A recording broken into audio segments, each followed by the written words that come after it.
welcome to the channel. Today we're going to be taking a look at the Osprey Flash fanny pack. I believe that's how they referred to it officially. You can call it a waist pack, a butt pack, whatever you want. This was from the era of, in my opinion, the peak of Osprey's bomb-proofness and quality. These were still made in the United States at this time. We're talking early 90s. I believe this is a 92 model. Still made in Dolores, Colorado, even before they made the move to Cortez. And it does still fall under their Almighty guarantee, which is their current warranty, and it is, in my opinion, the best warranty in the business, or in a lot of businesses. They say any reason, any product, any era. Basically, if you have a pack from 1974, they'll still repair it. And I have had occasion to use their warranty service, and it's been a fantastic experience. You know, really easy, and they do a quality job. Now, the repairs, I believe, do still take place in Colorado, because that's where I sent the items that I had to have repaired.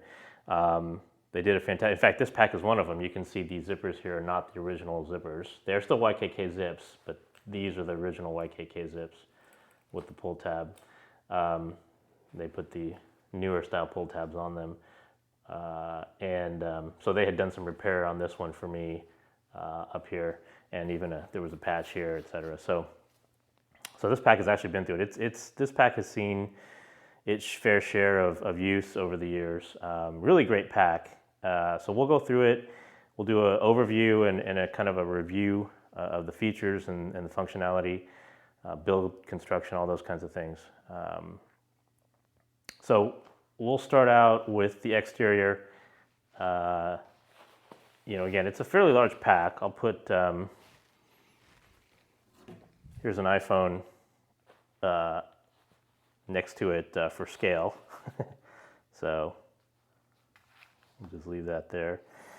So starting with the outside, you got a couple of handles here for hand holding. Then you've got a exterior pocket, and in here I actually have a shoulder strap. So this pack can be, let's see, there's hooks here or buckles here.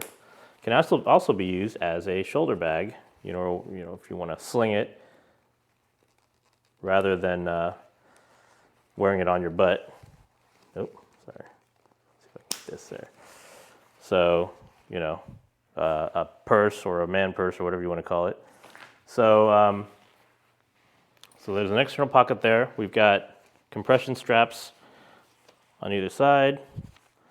These actually unhook. You can slot some things down in here if you want. You know, compress a rain jacket or whatever you want. The main compartment here, dual zips. These are all, again, as I said, YKK zips. These are number 9s on this pack. And then inside, it's a fairly large, actually, let me undo the compression straps a little bit. It's a fairly large compartment, you know. Again, it says, according to the catalog, it's 1,200 cubic inches. I'm not quite sure if it's that much, but it's close. Inside here, you've got a small little detail pocket for valuables, keys, money, whatever.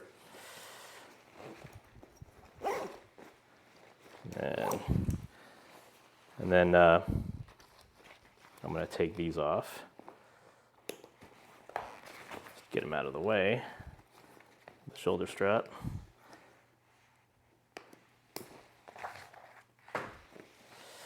All right, so you got storm flaps here over the zippers. All the zippers are like that. You've got double stitched binding, which is something I believe they still do even on their current packs. Inside, let me go back in here.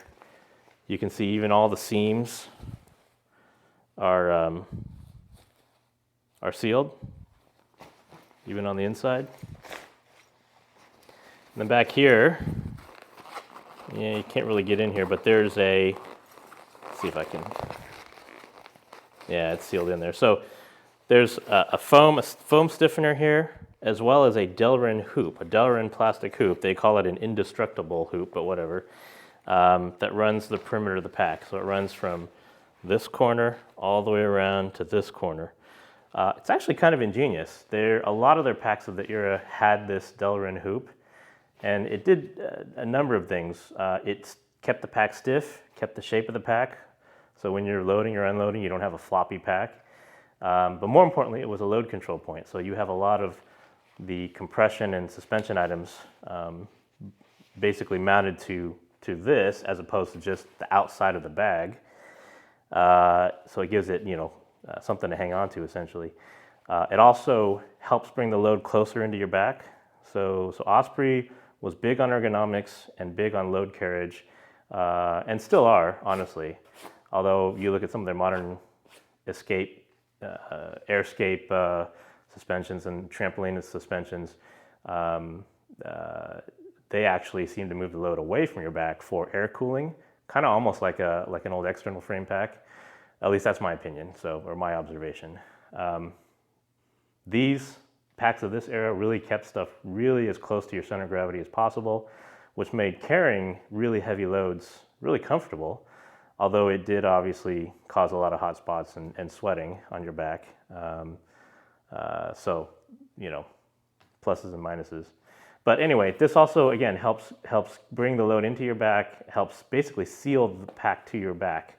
So it's almost like the load becomes a part of you as you're moving. So really actually ingenious design. And obviously the Delrin here is still in good shape, hasn't broken or anything. So I've never really heard of any of these breaking. I'm sure it happens, people who are really rough on their packs. But anyway, while we're back here, you've got a padded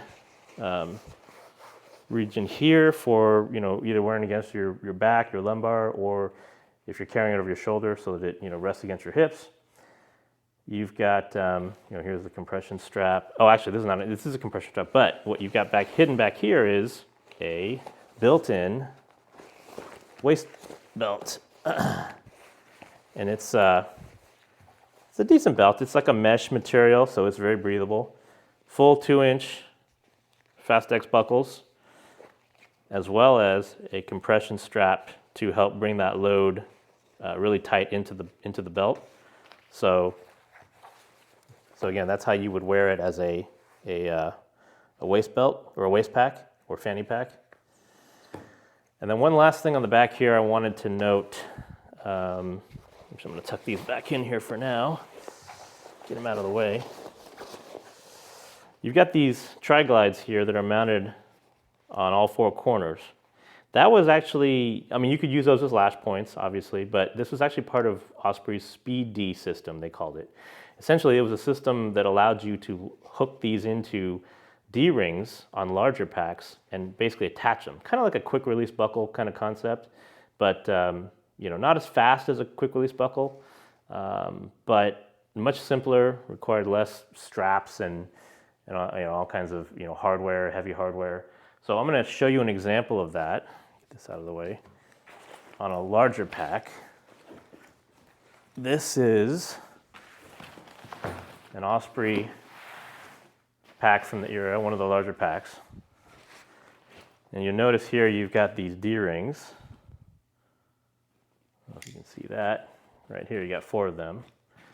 So essentially what you would do is, I'm not going to do all 4 of them, but just to show you how it works, you would take the tri-glide here and just hook it in there. And then same thing on this side. And then you do the 2 over here, and there you go.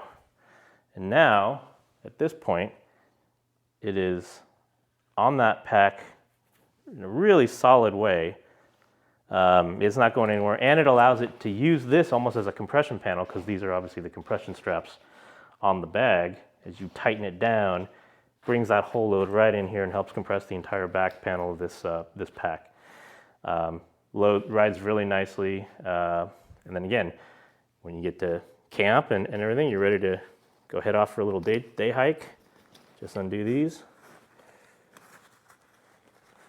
and away you go.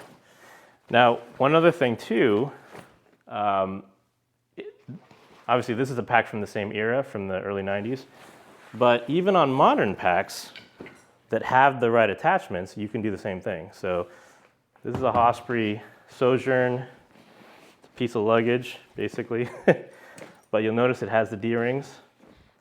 On some newer packs, it's like a fabric loop, but either one would work. And again, same idea, right? Stick this through the D-ring. And again, do all four. In this case, you can then compress it all in, and there you go. You've got a little nice removable pack. That was a really cool concept that Osprey had back in the 90s that I actually still make use of today. And you know, later they moved on to the vector system and some other things into current times. But my preference is still for this. Again, partly nostalgia, but partly because it really eliminates a lot of the buckles and straps and spaghetti that you would need for something like a quick release buckle system like Vector, etc. So anyway, that is about it. Again, this is the Osprey Flash.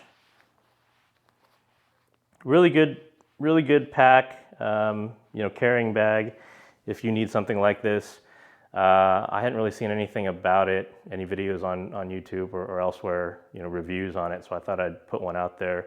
It is a vintage piece, so you know, it's hard to find, but if you can find one and you have need of such a thing, you know, I'd snap one up. I mean, for me, just the cool factor alone was worth it.